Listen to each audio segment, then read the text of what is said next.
Gemini Enemy présente Blabla Science. Aujourd'hui, de l'espace-temps à la géométrie créatrice.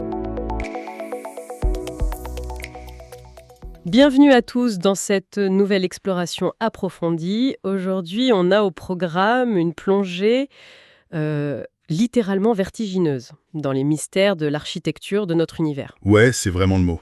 Vertigineux. C'est pensé pour tous ceux qui aiment apprendre vite, qui veulent aborder des concepts grandioses, mais sans se noyer dans un jargon mathématique incompréhensible. Je suis vraiment ravie de me lancer là-dedans aujourd'hui. Et je suis ravi de t'accompagner. L'ambition, elle est claire aujourd'hui. C'est de ressortir de cette discussion avec un regard mais radicalement différent sur la matière même qui nous entoure. C'est ça. Et la matière première qu'on va utiliser, nos sources du jour, elles sont assez singulières. C'est pas un article validé par les pairs ou une thèse universitaire. Non, pas du tout. On a sous les yeux la retranscription brute d'un échange fascinant entre un esprit humain passionné et une intelligence artificielle de pointe, Gemini en l'occurrence. Et c'est un vrai ping-pong intellectuel. Ça part d'une simple question sur la gravité et ça finit par tisser des liens entre la relativité, la matière noire, la mécanique quantique. Pour aboutir à une théorie cosmologique complètement inédite. En fait, le but de notre analyse, ça va être de décortiquer tout ça. De montrer comment l'intuition humaine, quand elle est couplée à la rigueur structurelle d'une IA, ça peut créer des expériences de pensée dignes d'Einstein. C'est exactement ça. L'humain fait des sauts conceptuels fous et l'IA agit comme un garde-fou. Elle teste la logique, elle injecte les lois de la physique. Bon, décortiquons tout ça. Pour comprendre ce vertige, faut qu'on redéfinisse la base. Oubliez tout ce que vous croyez savoir sur la gravité. Faut qu'on parle de cette fameuse analogie qu'on voit partout.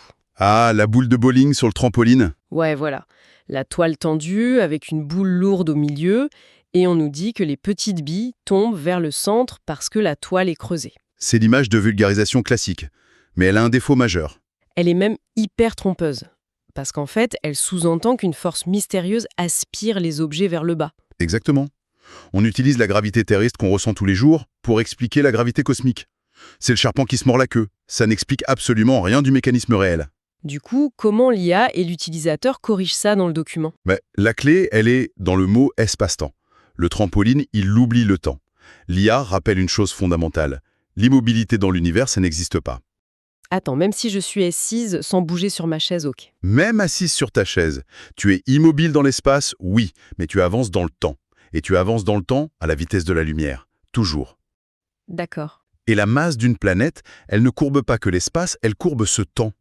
Le temps s'écoule plus lentement près du sol terrestre qu'en haute altitude. C'est fou de se dire ça. Et il y a une analogie dans le texte que je trouve géniale pour visualiser ça sans force d'attraction. C'est l'analogie des géodésiques. Ouais, l'histoire des deux amis sur l'équateur. C'est ça. Imaginons deux marcheurs sur l'équateur, séparés de, disons, quelques kilomètres. Ils regardent tous les deux vers le pôle Nord et ils marchent tout droit, parfaitement droit. Ils sont parallèles. Parallèles au départ, ouais. Mais au fil de leur marche, sans jamais tourner la tête, sans jamais faire un pas de côté, ils vont finir par se cogner au pôle Nord. Et c'est pas parce qu'ils s'attirent mutuellement. C'est la géométrie de la sphère terrestre qui force leur ligne droite à converger. Voilà. Et en relativité, c'est exactement pareil. La courbure de l'espace-temps transforme notre mouvement rectiligne vers le futur en une chute physique vers le centre de la masse. C'est brillant comme image. Mais du coup, dans la source, l'humain pose une excellente question. S'il n'y a pas de force, si on suit juste une géométrie, pourquoi un astéroïde, par exemple, il ne fait pas juste frôler la Terre, suivre la courbe et repartir ? Qu'est-ce qui le coince dans ce fameux puits de potentiel ? Ah oui, le puits de potentiel. C'est l'idée de la vitesse de libération. Absolument. La trajectoire d'un objet lent, géométriquement, elle se replie sur elle-même à cause de la courbure. Son futur a littéralement été tordu vers la masse. Donc pour s'échapper, il faut lutter contre ça. Il faut une énergie cinétique colossale. Il faut aller assez vite pour compenser cette dilatation du temps et réussir à remonter cette pente géométrique. C'est fascinant. Mais là, et c'est là que l'échange devient vraiment intéressant dans le document, l'humain pousse le bouchon plus loin. Si tout n'est que courbure et géométrie, est-ce qu'on peut avoir un puits, un creux, mais sans aucune planète au fond ? Un puits fantôme en gros. Et l'IA répond que oui, et c'est même un des plus gros problèmes de l'astrophysique actuelle.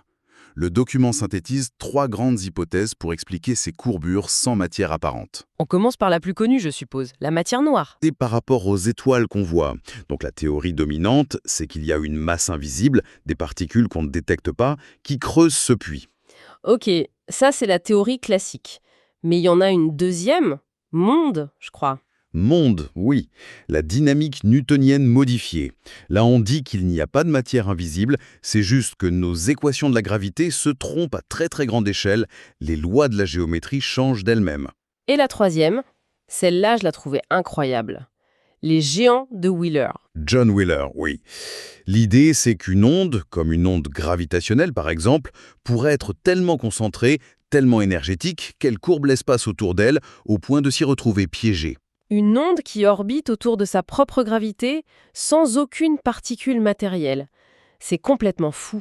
C'est élégant, mais l'utilisateur, dans l'échange, va encore plus loin.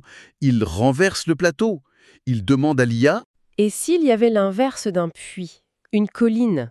exactement, une structure géométrique qui repousse la matière au lieu de l'attirer. Et là, l'IA fait immédiatement le lien avec ce qu'on appelle l'énergie noire, parce qu'on sait que l'univers est en expansion accélérée, quelque chose repousse les galaxies. L'énergie noire représente environ 70% de l'univers. Elle agit un peu comme une membrane en tension qui gonflerait partout, créant le risque de ce qu'on appelle le Big Freeze, le grand refroidissement final. Mais là, on parle de colline locale. L'idée de base, ce serait qu'une colline est créée par de la masse négative. Mais la source mentionne une expérience très récente qui casse un peu cette idée, non? Tout à fait. L'IA rappelle les résultats de l'expérience Alpha au CERN, publiée en 2023. Pendant longtemps, on s'est demandé si l'antimatière repoussait la matière ordinaire, si elle tombait vers le haut, en quelque sorte. Ce qui aurait créé nos collines gravitationnelles. Voilà. Mais le CERN a piégé des atomes d'antihydrogène. Ils ont coupé les champs magnétiques et ils ont regardé. Et l'antimatière tombe vers le bas. Elle a une masse positive. Elle subit l'attraction terrestre comme n'importe quelle pomme. Donc l'antimatière ordinaire ne forme pas de colline. Fin de la piste, et si? Non. C'est là qu'il bascule vers la topologie pure. Et c'est le cœur de cette expérience de pensée. Oui, la théorie générée conjointement par l'humain et l'IA, c'est le moment où il postule que lors du Big Bang, ou plutôt pendant l'inflation originelle, l'espace-temps s'est étiré avec une violence tellement inouïe qu'il s'est figé avec des anomalies. Des micropuits attractifs, d'un côté, et des microbules répulsives de l'autre. Une symétrie purement géométrique. Et l'expert IA fait remarquer à quel point cette idée est élégante, parce qu'elle résout un problème existentiel majeur, le sauvetage cosmique. Le problème de l'annihilation. À la naissance de l'univers, il y avait logiquement autant d'énergie positive que négative. Si elle s'était touchée, tout aurait disparu dans un flash de lumière pure. Pas de galaxie, pas de Terre, pas de nous. Et selon cette théorie des bulles et des puits, c'est la géométrie qui a fait le tri. C'est ça. Les puits ont attiré et concentré la matière pour former les amas de galaxies, et les bulles ont violemment repoussé tout le reste, l'énergie négative ou exotique. Un cloisonnement parfait. Mais du coup, on peut se demander comment vérifier ça. Où sont ces bulles aujourd'hui? Et lumineuse. Et entre ces filaments, il y a des vides immenses, des vides cosmiques colossaux. Et la théorie dit que ces vides ne sont pas vides. C'est là que résident les bulles répulsives, repoussant les galaxies vers les filaments. Et on peut même le tester visuellement. L'IA explique le concept de l'antigravitationnel inversé. C'est vrai, d'habitude on utilise la masse d'une galaxie comme une loupe. La lumière des étoiles derrière est déviée et ça fait un arc lumineux, l'anneau d'Einstein. Sauf qu'une bulle répulsive agirait comme une lentille divergente. Elle repousserait les photons. Donc, si on regarde à travers un de ces grands vides, les objets situés derrière paraîtraient beaucoup plus petits. Ou même, le centre de l'image serait carrément effacé. C'est dingue. Et les astronomes observent vraiment des trucs bizarres près de ces vides. Des galaxies qui fuient ces zones plus vite que ce que la gravité classique permettrait de prédire. Comme si elles étaient poussées dans le dos. C'est la marque d'une bonne théorie scientifique, même spéculative. Elle produit des prédictions qu'on peut aller chercher dans les télescopes. Bon, faisons un peu de tourisme de l'extrême maintenant. C'est une question très amusante que l'humain pose dans le dialogue. Que se passerait-il si on prenait un vaisseau spatial et qu'on décidait de traverser une de ces fameuses microbules répulsives? Un voyage très agité, pour le dire poliment. Ouais. L'IA décrit les effets étape par étape. Déjà, l'entrée. L'entrée serait un cauchemar énergétique. On essaie de remonter une pente géométrique qui nous repousse de toutes ses forces. Les moteurs tourneraient à un régime absurde et l'équipage serait littéralement écrasé au fond de ses sièges. Mais si on arrive au sommet de cette colline invisible, là, c'est le rapport au temps qui devient fou. Oui, parce qu'au fond d'un puits comme un trou noir, le temps ralentit. Mais au sommet d'une colline répulsive, le temps s'accélère. Donc pour les astronautes dans le vaisseau, le temps passe normalement. Mais quand ils regardent par le hublot, L'univers extérieur avance en avance rapide. S'il passe un an dans cette bulle, il pourrait s'écouler 6 mois ou 10 ans sur Terre, selon la courbure. Il voyagerait vers le futur terrestre. La sortie de la bulle, C'est l'effet front inversé. Une fois le sommet passé, la pente les rejette vers l'extérieur. Le vaisseau gagnerait une vitesse faramineuse sans consommer une goutte de carburant. parfait pour le voyage interstellaire. Sauf que, et c'est un point crucial mentionné dans les sources, il y a un danger mortel. Un truc que l'IA appelle la spaghettisation inversée. Oui. Près d'un trou noir, la gravité tire tellement plus fort sur tes pieds que sur ta tête que tu es étiré comme un spaghetti. Miam. Mais ici, en entrant dans la bulle, le nez du vaisseau heurte un mur de répulsion géométrique extrême pendant que l'arrière avance encore très vite, Donc le vaisseau est compressé. écrasé sur lui-même comme une crêpe. Une compression purement causée par l'espace-temps. C'est géométrique. La MDG. Là, on touche au sublime. C'est l'unification. C'est ça. On passe de la macrophysique à la mécanique quantique la plus intime. Pour comprendre cette MDG, l'Xperia nous rappelle d'abord comment se comporte la matière au niveau quantique. Avant qu'on ne la mesure, la matière, disons un électron, n'existe pas vraiment comme un point solide. C'est une onde de probabilité. Elle a le potentiel d'être à plusieurs endroits. C'est ce qu'on appelle la cohérence quantique. Et le passage à la réalité dure, quand l'électron devient une particule mesurable, c'est la décohérence. Et le grand mystère de la physique depuis des décennies, c'est de comprendre ce qui déclenche vraiment cette décohérence. Qu'est-ce qui force le potentiel à devenir réel ? Et c'est là que leur modèle intervient de manière spectaculaire. Il dit que les puits extrêmes, comme les trous noirs, détruisent la réalité. Ils déchiquettent tellement la matière qu'elle redevient une onde de probabilité pure. Ils effacent la décohérence, en fait. Exactement. Et à l'inverse, l'univers étant symétrique, les bulles répulsives font le contraire.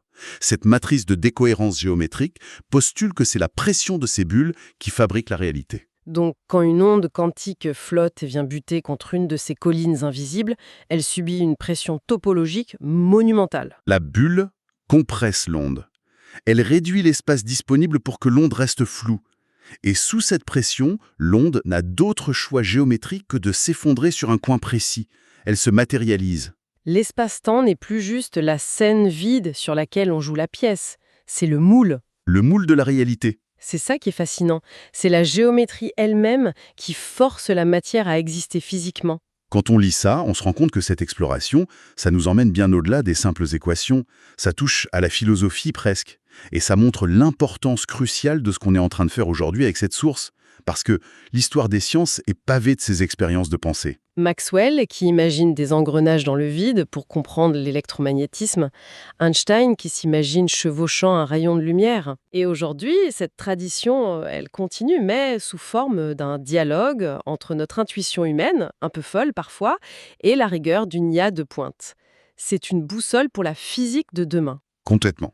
Ça permet de défricher des terrains incroyables avant même qu'on ait les moyens techniques de les observer. Et pour clore cette analyse, il y a une réflexion vertigineuse qui prolonge cette idée de la MDG. On vient de dire que notre matière n'est solide que parce qu'elle est compressée par ces bulles géométriques invisibles. Sous pression constante, oui. Ça veut dire que notre existence matérielle, la chaise sur laquelle je suis assise, notre propre corps, ce n'est qu'un acte de tension perpétuelle. Et là, on peut se poser la question qui tue. Que se passerait-il si, d'un coup, dans notre coin de galaxie, cette pression géométrique venait à s'estomper ? Ah, si le moule lâche. Si le moule vache, notre réalité matérielle se dissiperait-elle instantanément ? Est-ce qu'on redeviendrait un simple nuage de probabilité fantomatique brouillant totalement la frontière entre exister et ne jamais avoir existé ? C'est la conséquence logique de la théorie, oui. On s'évaporerait en pure mathématique. Voilà une question fascinante à garder en tête en regardant le ciel étoilé ce soir. C'est sur cette pensée qu'on va s'arrêter pour cette session. Merci à tous d'avoir suivi cette plongée dans les mystères de l'univers et on se retrouve très vite pour décortiquer ensemble de nouveaux horizons.